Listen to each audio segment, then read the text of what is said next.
What do you mean he won't do a cameo?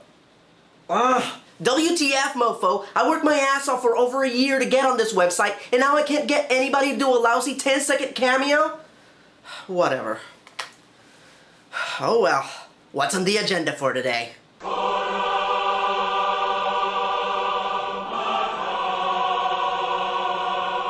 You will sink beneath the waves by the weight of my hammer. In a world of uncertainty, where movie theaters are plagued by remakes and sequels, in a world where big budget movies can still suck, in this world we have the Blockbuster Buster.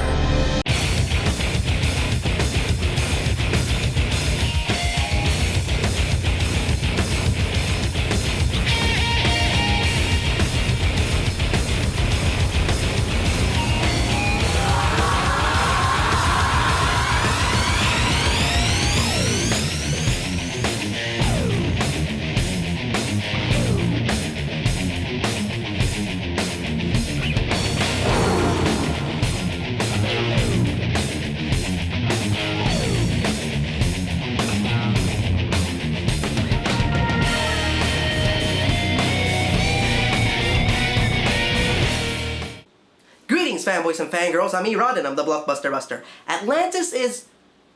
I'm sorry guys, I'm just really disappointed that I can't get anybody to do a cameo in my videos. It's because I'm the new guy and haven't proven myself worthy of their glorious presence in my videos. I'm sorry, I'm just not in the mood to bash this sad animated Stargate knockoff. Wait a minute. Knockoff? Hello!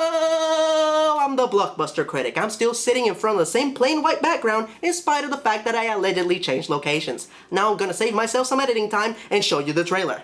Ah yes, in the early 2000s, Disney's animation division said fuck musicals, let's make some action movies, damn it!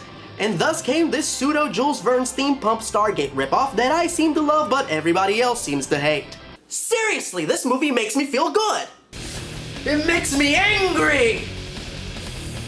Everybody see my special effects? So our movie begins with a flashback of a cataclysmic event in which one of the native Atlanteans is picked up by a mysterious ray of light. If this sounds familiar, that's because it should.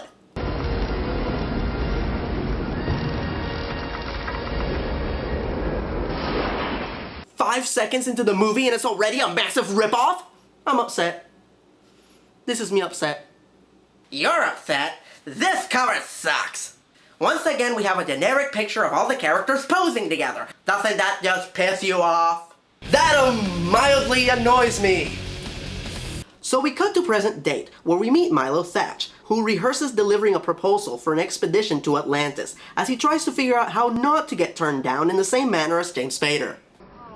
Before heading out for the big proposal, he looks to get inspiration from his dead uncle, and he keeps his dead uncle's helmet in a glass box? Well, what is that supposed to mean? Visualism! After Milo gets turned down for his proposal, he is very quickly picked up in the rain by an old eccentric millionaire who wants to hire him and who seems to know a lot more about him than even he does. All right. Okay, I have to quit my job. It's done. You resigned this afternoon. I did? Yep, don't like to leave loose ends. My apartment. I'm gonna have to give notice. Taken care of. My clothes? Packed. My books? In storage. My cat? I'm gonna go now. Go where? I mean, you've just been evicted from your apartment. Your grants have run out. Everything you own are in those 2 bags.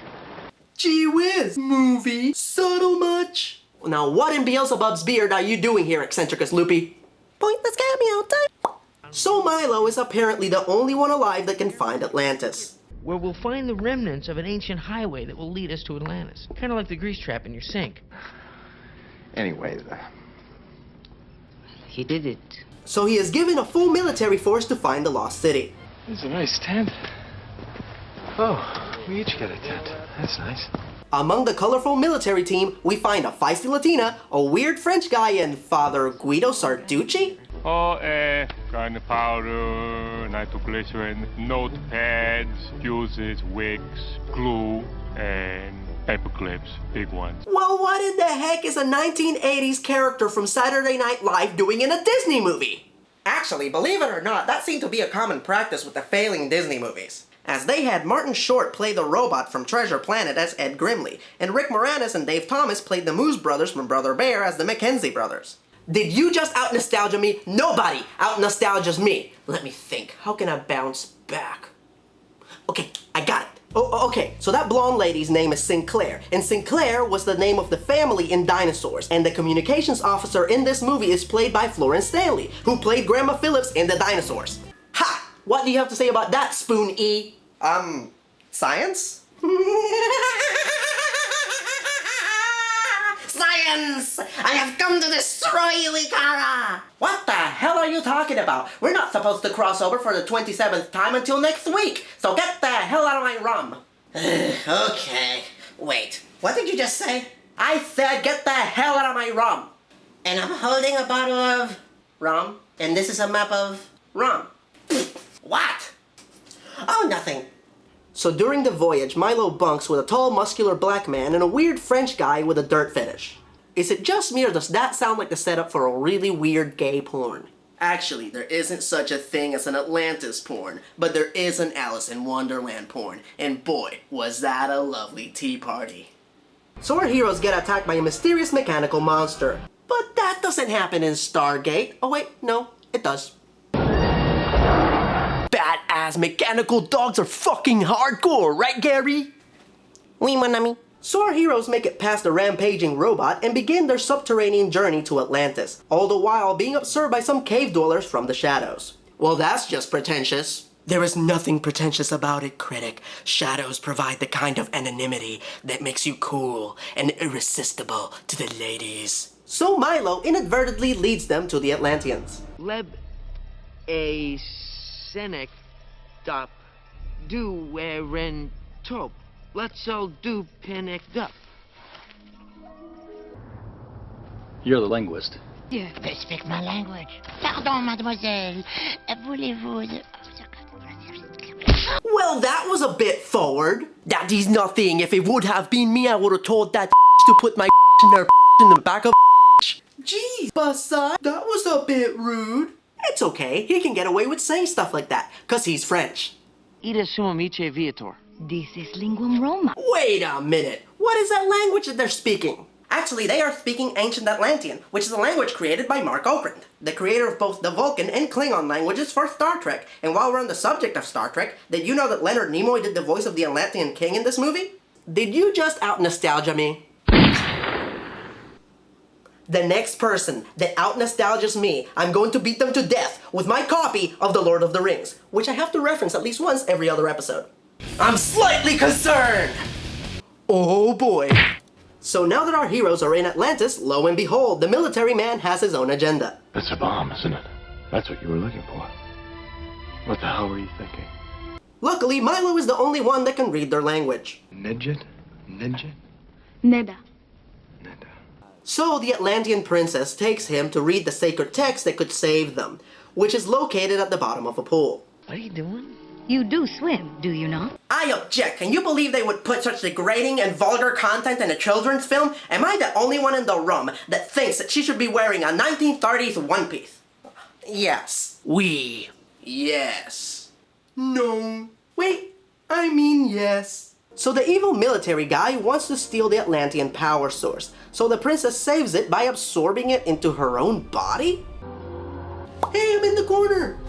This scene is weird. Explain, movie, explain!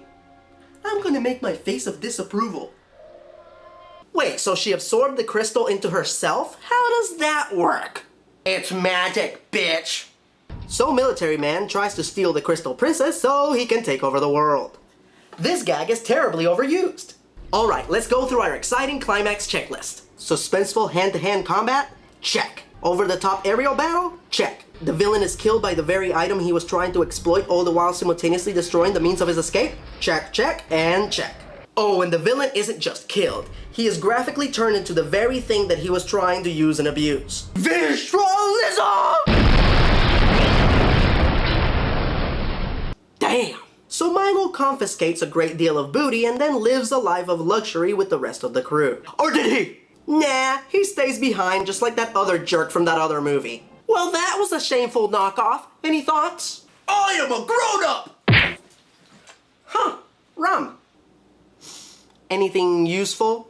More bikinis, less beefcake. Stop interrupting me. I have very important Jungle Book porn to watch. I am so freaking cool. Transitions are for chumps. It makes me hungry! I'm gonna eat me some tostones. I guess not. Well, I'm out of jokes and I already made my Lord of the Rings reference, so if you excuse me, I'm gonna go tell a bunch of unfunny jokes in the guise of a pirate. Oh, fuck me! Why do I shoot these things in such a small room? This movie... This movie is surprisingly not that bad. If you've never seen Stargate and you're just looking for a fun movie, it's okay. But if you're like me and you remember 90% of all the movies that you ever see, then you'll spend most of the time you're watching it comparing it to Stargate. And trust me, I only scratched the surface today. Tastes.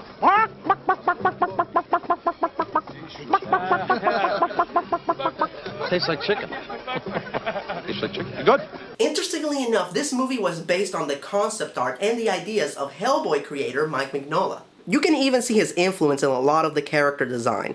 But as a fan of his writing, I wish they would have at least let him do a treatment of the script for this movie. Even if it hadn't been any better, I still guarantee you that it would have been more original than this. Now, I know some of you may want to argue that animated movies are actually in production a lot longer than live-action movies, and that the reality might just be the reverse, that it might be Stargate ripping off Atlantis. Well, I'm here to tell you right here and now that that is completely absurd! Huh.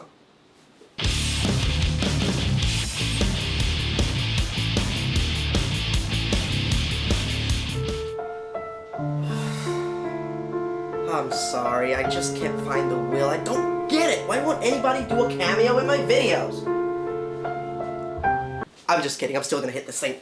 When you're gonna be busted. I don't wanna put the hurt on you, but you better believe me when I tell you that I finally got the dirt on you. You're busted. Yeah, she's finally gonna see the light. This is how it's gonna be when she finds out that I was always right. You're busted. There's a new cop on the beat, and I'm bringing down the heat. Check out my website, suckers!